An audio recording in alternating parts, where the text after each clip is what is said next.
Welcome back to class, all you crazy people out there. My name is Michael. I like wizards and dragons and making games, and let's do some 3D collisions. So, in the last 20-something of these videos, I have spent quite a bit of time writing some code to figure out overlap tests between various primitive shapes, such as spheres and boxes, figuring out line casts and ray casts into the various shapes to figure out things such as where a ray hits a shape, so that you can get some information such as the collision normal, and that sort of thing, as well as just triangle collisions, and also zoom out, not in, if you please. Also sorting triangle meshes into hierarchies so that we can test for collisions against them in a slightly faster way than just iterating over every single triangle in a triangle mesh, because triangle collisions are actually really slow, and you want to do as few of those as possible whenever possible. So, this is where Act 3 begins. This is going to be probably the final set of 3D collision videos that I ever make in my entire life. And this is going to be regarding some shapes that I had not decided to implement earlier because they're a little bit more complicated. Those are going to be the oriented bounding boxes, or if you enjoy saying things out loud, OBBs, and capsules, which are pill-shaped things, which tend to get used a lot for things like representing humanoid collision shapes. And also some various other miscellaneous things that didn't fit into the videos earlier. So some other collision hierarchies that you might decide to use that aren't just octrees, like we're using right here for the collision world and for triangle meshes. And people seem to have a thing for height maps. I keep getting asked about height maps, so I think I'll at some point stop pretending those don't exist and talk about height maps. And we'll see where we go from there. My standard disclaimer for these 3D and GameMaker videos: this is not an entry-level GameMaker tutorial. This is one of the more advanced things that you can do with this engine. I will be proceeding assuming that everybody watching has a solid grasp of things such as mathematics and of the GameMaker language and of how 3D games work in general. And I will generally be assuming that everybody watching knows what things like vectors are. And I realize that I'm starting to reach into the meme territory of bad tutorial videos when I say this, but if you have not watched the first 20-something videos in the series, you are probably going to want to do that. A lot of the stuff builds on work that we did previously, and you really can't just jump into the middle. This is not a subject matter which you can just do a 20-minute video on and expect to be done with. Now, for everyone who I haven't accidentally scared away already, let's do some math. So, as any real teacher can attest, at the beginning of the school year, there's just some housekeeping items that you've got to take care of. You've got to do things like take attendance, you've got to do things like dust off the blackboard, you've got to do things like clear out the nest of spiders that took up residence on the globe on the desk over the summer. You've got to extricate the skeletons of the kids who failed the final exam last June from the supply closet, that kind of thing. So the housekeeping that I'm going to be doing for this video is going to be mostly, three different things. One, I'm going to make some slight enhancements to the vector code that I have. Two, I'm going to start doing things with matrices, and I'm going to start writing code to deal with matrices. I'm also going to write a matrix 3 and a matrix 4 class. Don't worry, we're not doing anything weird and scary and mathematical with them yet. That'll come later. And I'm also going to just do some general setup for future oriented bounding boxes and capsule collisions and that sort of thing. And I also really would like to start separating each of these call point, call sphere classes out of the single call shapes file, because this is almost 900 lines of code long. And this is starting to get to the point where it's long enough that navigating it is a pain, and I'd like to separate those into different code files for each of the individual shapes, just to make them easier to manage. So, let's see. The first thing that I'm going to do, and this is going to be more of a helper function for the Vector 3 class than anything else. It's not really going to be required by any stretch. I'm going to write a method. I guess I'll do it at the top here, and it's going to be static as linear array. And that's just going to be a little method which is just going to return an array of 3 values, and that's going to be self.x, self.y, and self.z in order. And as high-level languages go, having a vector 3 class with an x, a y, and a z component is pretty nice, but once in a while it does make things a little bit easier if you can loop over the components in a vector as you would with an array. This is actually slightly easier to do in a low-level language such as C or C++, which gives you direct access to memory pointers. Hey. But we can't do that because GML is, to put it politely, it's high enough level that it needs an oxygen tank to breathe. So we've got to, if we want to do that, we've got to do a little bit of extra work to allow us to do that. The second thing I'm going to do is I'm actually going to clone the vector3 class, and I'm going to turn this into a vector4 class. I'm not going to be making great use of a vector4 class the way that you might if you were writing a graphics library, but it'll be showing its head here and there. And there are some places where having a vector4 like this might be a little bit on the handy side. This won't be difficult. I'm just going to have to update most of the methods in here to accommodate 4 components. The components of a vector4, of course, are x, y, z, and w. Most of you probably know that.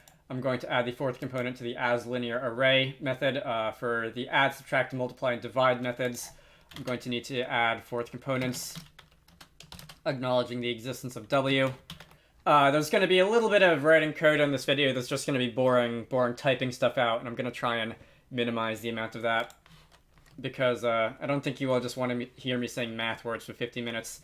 Magnitude, I'm going to get to that in a moment. Distance t, I'm going to get to that in a moment. Dot product, I'm going to get to that in a moment. Cross product, I'm just going to delete because the cross product is not defined for a 4D vector. The cross product is only defined for a 3D vector and a 7D vector, and we're not going to be doing anything with 7D vectors in this series, I don't think. So we can just get rid of that. The equals method, let's add a 4th component, so self.w equals val.w. Normalize, I'm going to need to change that to a vector4, and I'm also going to need to have the math methods up here return vector4s also, because I forgot to do that. There we go. And normalize is also going to divide self.w by the magnitude of the vector. Again, I will implement vector4 magnitude in a moment. Absolute value. Absolute value of self.w. Vector4 projection. I don't think I'm going to be making use of this in these coming videos, but I guess I'll just leave it there anyway because all it is a dot product and magnitude and the multiplication. Basically breaks a vector down to a component direction, so you can get its components on a particular axis. Next, let's finish off these 3. Dot product. GameMaker unfortunately does not provide dot product 4D the way that it provides dot product 3D, so we're going to have to do this ourselves. That is not hard. The dot product is simply self.x times val.x plus self.y times val.y plus, you see where this is going. We're just going to multiply both of these vectors together component-wise and add them together. This is going to be the scalar product of 2 vectors. The magnitude of a vector is going to be, we can do the good old distance formula that you probably remember from geometry class, and that is going to look like the square root of the x squared plus the square root of y squared plus the square root of z squared. If you want to be a little bit what the mathematicians call elegant, you can, instead of doing this, which is basically just the dot product of a vector against itself, you can say self.dot against itself. This is slightly less performant because there is a slight overhead when it comes to calling functions, calling methods in GameMaker, but I'm going to leave it like that because it reads better, and in this series of videos I tend to err on the side of readability over perfect optimization. I will make, I think, at least one video towards the end of this on micro optimizations in 3D collisions, because I generally discourage people from doing that, but when it comes to 3D collisions, there's enough of it that a couple microseconds here and there can add up, but I'll be putting that off to later because I don't want people to obsess over that until everything else has been dealt with.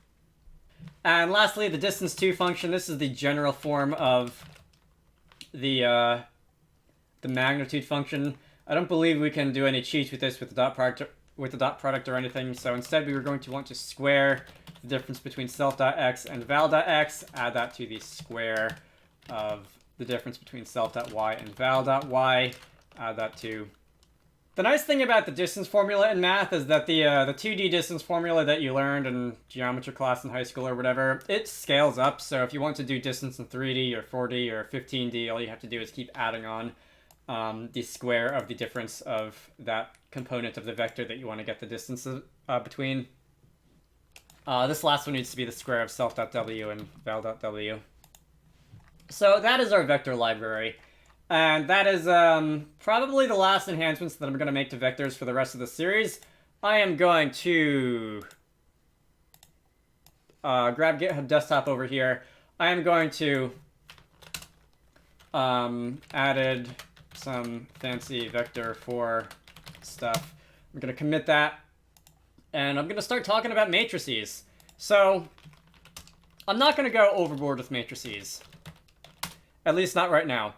Later on, I'm going to have to do a little bit more with regards to matrices and matrix multiplication and transposition and inverse. I think I'm going to have to deal with transposition.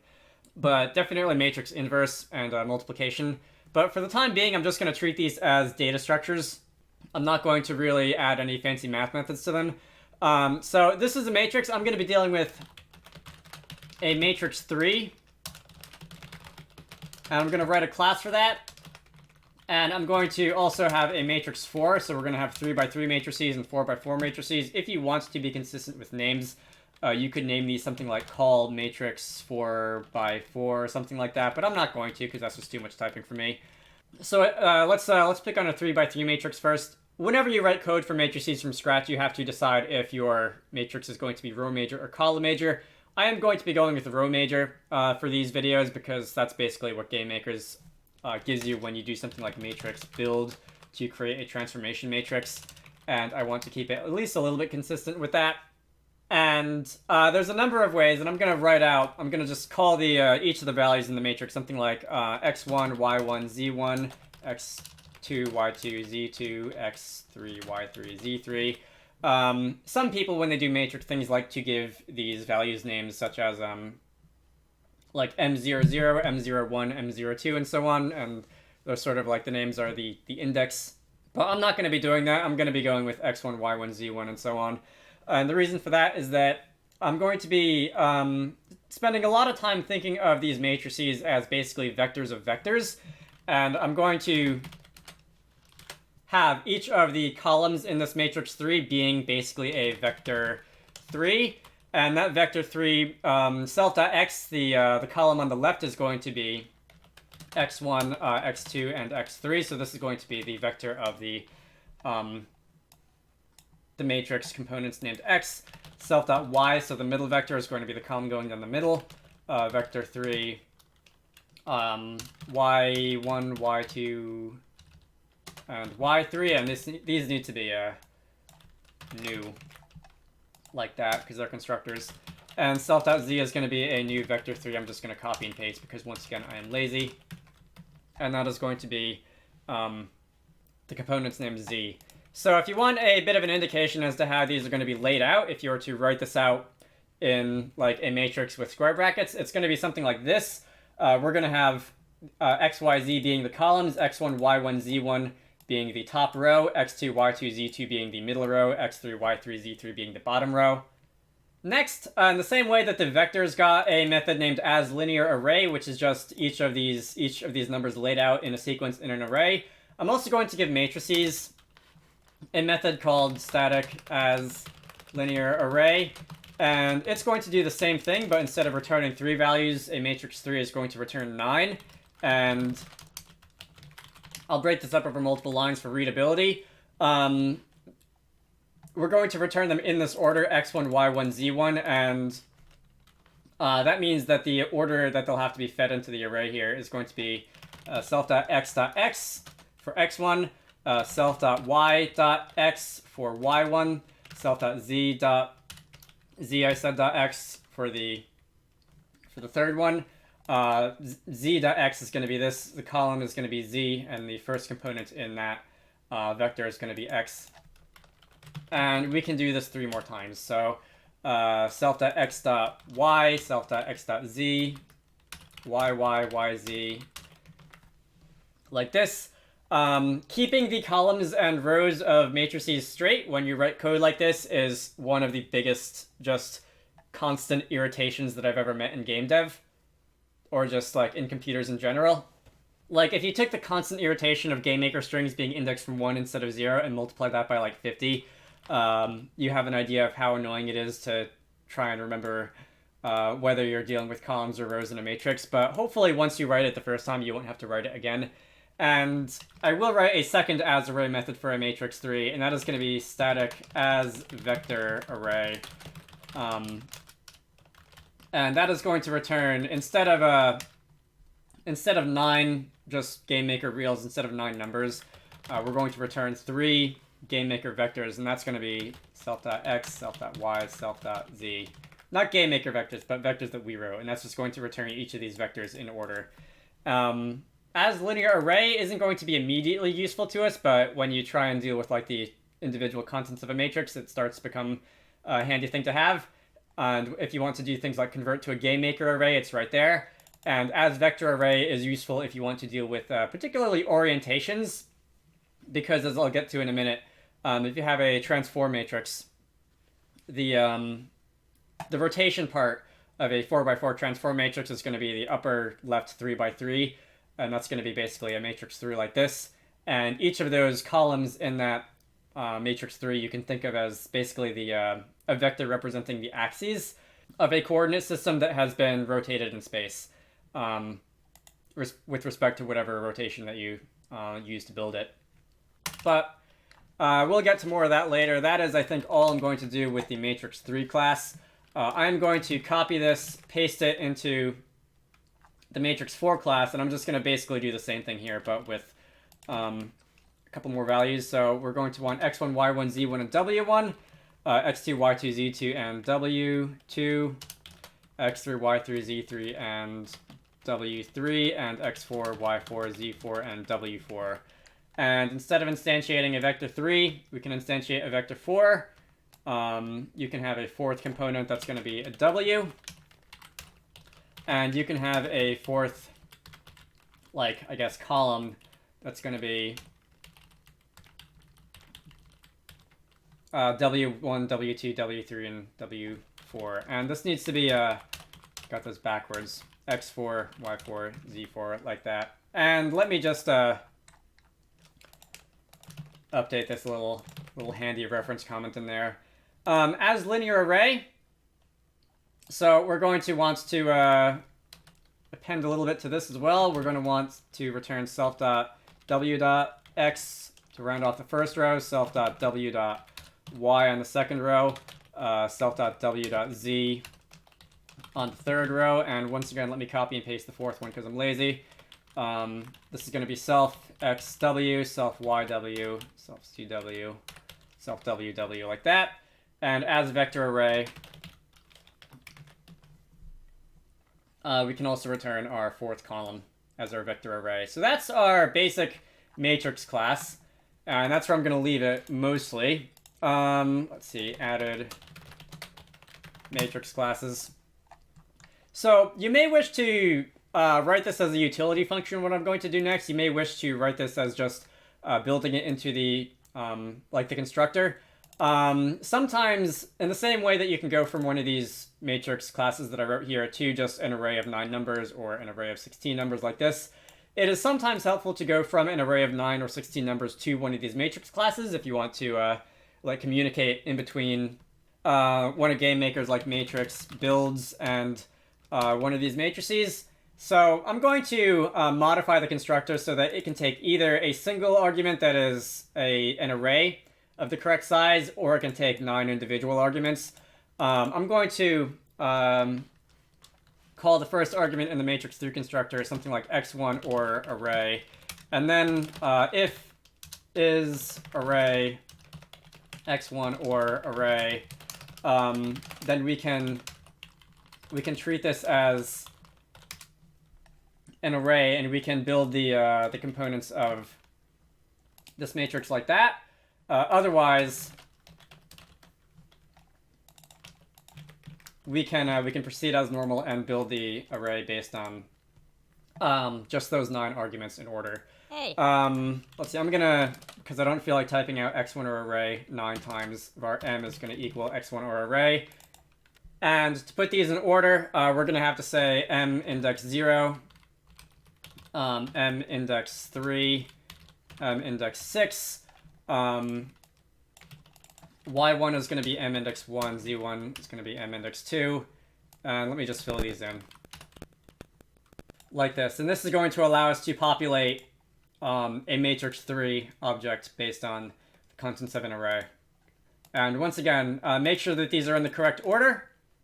You can use this handy chart down here to line up exactly what's going where. So the first index is going to be x1. The second index in the array, or index 1 in the array, is going to be y1, so that's going to be over here, this value, and so on. And once again, let us do the same thing for the matrix 4 class. Okay, that looks good. I have gone ahead and committed those changes. Once again, you may wish, instead of basically sort of fake overloading the matrix constructor here, you may wish to just make this a helper function in the same way that we have new call abb from min max and that sort of thing. But I think it'll be a little bit less work going forward to just have it like this and be done with it. And I lied a minute ago when I said there wasn't anything else I was doing to the matrix classes.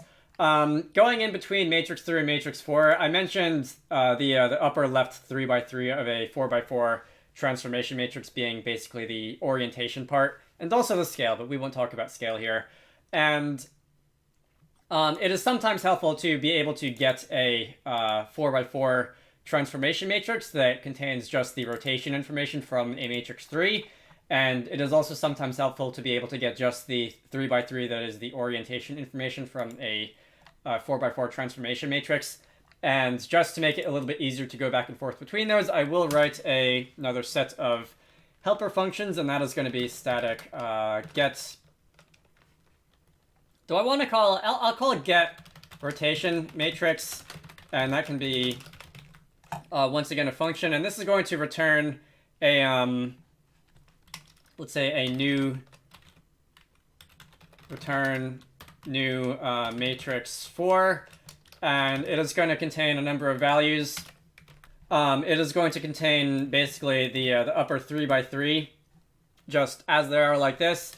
And in the fourth column, which we have to invent ourselves, is going to be a 0, is going to be a 0, is going to be a 0 on the first 3 rows in the fourth column. On the bottom row, we're going to have a 0, we're going to have a 0, we're going to have another 0, and we're going to have a 1. And did I misspell something? matrix 4. Why don't you like this, GameMaker? Oh, I need commas. Yeah. And I need a comma here too. And this is just going to be our 4x4 transformation matrix, which contains nothing but our rotation information. And you may recognize this as just an identity matrix with the like the rotation information copied and pasted into the upper 4 values, because there are zeros and otherwise just a 1 in the bottom right corner, and that's exactly what it is. There was no translation, which would be these 3 values here. We are not multiplying these values by anything which would indicate scale. And we can do something very similar in the matrix 4 to go the other way. So we can say get rotation matrix. There's a part of me that wants to call it get orientation matrix to differentiate it from the other one, because this is just going to return the 3x3 orientation information. And I can just basically go the opposite way and create a matrix 3 where I chop off the last row and the last column, and that's going to be our orientation information. All right. So that's going to be all we do for matrices here. And the last thing that I want to do, well, second to last thing I want to do is I mentioned that I was going to go into call shapes and just break this up into like multiple files. So we can call one of these like call shape point. I'm going to make another folder in this group, and this is just going to be shapes. So call shape point can just be the like the point class, and we can get rid of everything else because this is a lot of lines of code that I don't want to deal with all at the same time. We can have call shape sphere. Okay, so all I have done is I've separated, for example, call abb into its own file, call line into its own file, and we can just commit these changes and be done with it. Hopefully this will make navigating our project a little bit easier as it continues to grow. And that just remains one thing that I want to do, and that is going to be creating some definitions for capsules and orient bounding boxes. So I won't be writing any implementation for this right now, obviously, otherwise these videos would be way too long. But we can say call shape ob, and we're going to have something that's a little bit similar to the call ab for the call ob. And first, let me get rid of some of these methods here. I'm just gonna gut the check object. Actually, I won't gut check object. I'll just change that to check ob like this. I'll get check point, check sphere, check ab. I will clean out each of the actual collision checking functions because we will be filling them in later when the time comes. And I guess mesh.check ob can stay as well because that's a little bit of a special case. Boy, there's a lot of code for checking raycast and abs. Line is a little bit tamer, mostly because it piggybacks off of check ray. Get min, get max, we don't really need for an oriented bounding box. Nearest point we will. I will fill that in later. Check ab SAT, that was just like a demo for the SAT. Get interval for the SAT, I will have to fill that in later as well. And getting back to the call ob constructor, this is going to be defined by a position in space, so an origin, a size, which I've chosen to call half extents, but I'm starting to lean towards calling actually size just because it's a shorter word and because I'm the one who has to type this out over and over and over again. And also we're going to have an orientation, and that is going to be a matrix 3. I will leave a comment calling that a mat3. Hey. And that is going to represent our rotation information. Let's see, I'm also going to need to write out a couple additional checker methods for every one of these shapes, and that's going to be static check ob, and that is going to be checking an oriented bounding box for a collision against another oriented bounding box. I'm also going to want static check, how do you spell capsule? That is going to be checking for an ob against a capsule. And we're also going to need to add these two methods to each and every one of the existing shapes, which is also going to be a bit of a chore, and I'm probably going to cut away while I do it, but it'll get done. Told you this was going to be a housekeeping video. Next, let us define call shape capsule, and call shape capsule is going to be defined by, basically, you can think of capsules as wide lines. I beat the joke of spheres are just big points into oblivion the first time around. And I guess this time around I'll beat the joke that capsules are just wide lines into oblivion. Capsules are lines with a radius. They can be defined by a start and an endpoint, and a radius. In my case, I'm going to define the start and the endpoint as the point in the middle of the spheres at the end, which is another way that you can think of a capsule as two spheres connected by a cylinder, rather than the actual like top and bottom extremes. You can define a call capsule constructor by passing in either just a like call line parameter and a radius, or you can pass in a start and a finish point, a start and an end point. I'm gonna go with this because I think that having to pass in a call line to the constructor is just gonna make it a little bit like verbose when you try to actually instantiate these things. But internally, I will say self.line is gonna be a new call line, defined by the start and finish points of the capsule, and self.radius is going to be the radius. And let's see, let's just run through this and make any modifications that we need to. Check object is going to be object.shape.check capsule. Check mesh for a capsule is going to be mesh.check capsule because meshes are a little special. They have a generic collision checking method.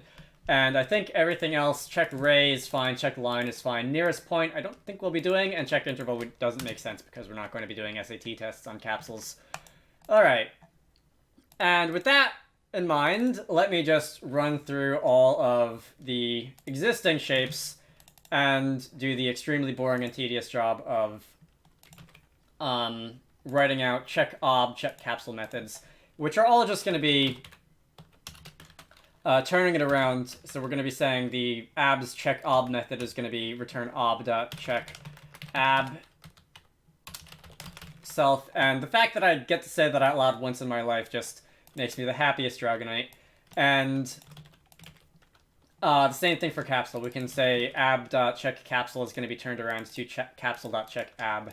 And the main reason I'm doing it like that is so that when I actually implement these, I can just mostly stay inside one file of code over here, and I don't have to ping-pong around through lines and meshes and obs and planes and whatever. Ultimately, it doesn't matter where you define them.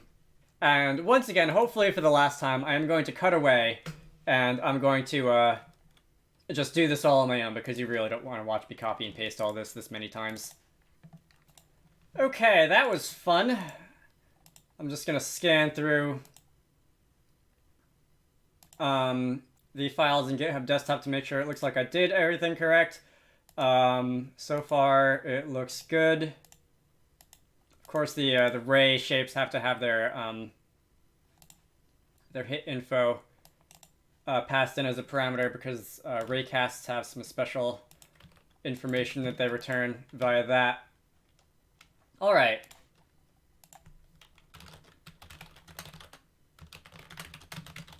So I think that's going to be it. I'm not actually running the game to test any of this now, but if you're seeing this video up on YouTube, it means that I will have run some tests on it after I finish recording this, and that everything that you see in this video does work.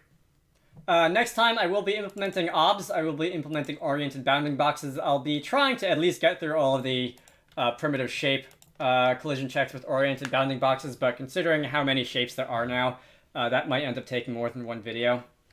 Especially since some of these are a little bit more complicated than, for example, collision detection with just spheres or abs or that sort of thing. And after that, we'll be doing capsules, and we'll be enhancing the matrix classes a little bit to facilitate some things with capsules and some other preparatory work. And after that, we'll see. So for now, my name is Michael. I like wizards and dragons and making games. If you want the code for this, look for the GitHub repository down in the video description. Look for, I guess this would be 0.23. Because tag name 0.23 already exists. Probably because I screwed something up somewhere and I had to like delete it. And like erase it. Anyway. Links will be down in the video description. Look for the release or the branch that pertains to this week. Anyway, I have a Patreon, so if you want to contribute to the channel, and if you want to contribute to these 3D and GameMaker videos being made, look for links to that in all the usual places. Otherwise, I hope you are enjoying this as much as I am, and I will see you all later. Special thanks to Army Armbuster, DJ Gibbles, Edward Holt, GameMaker, KeyXE, Sindra Larson, Squarecrow, The Oz, and Zenith for supporting these videos. If you want to support the channel, head on over to the Patreon page down in the video description to join the fun.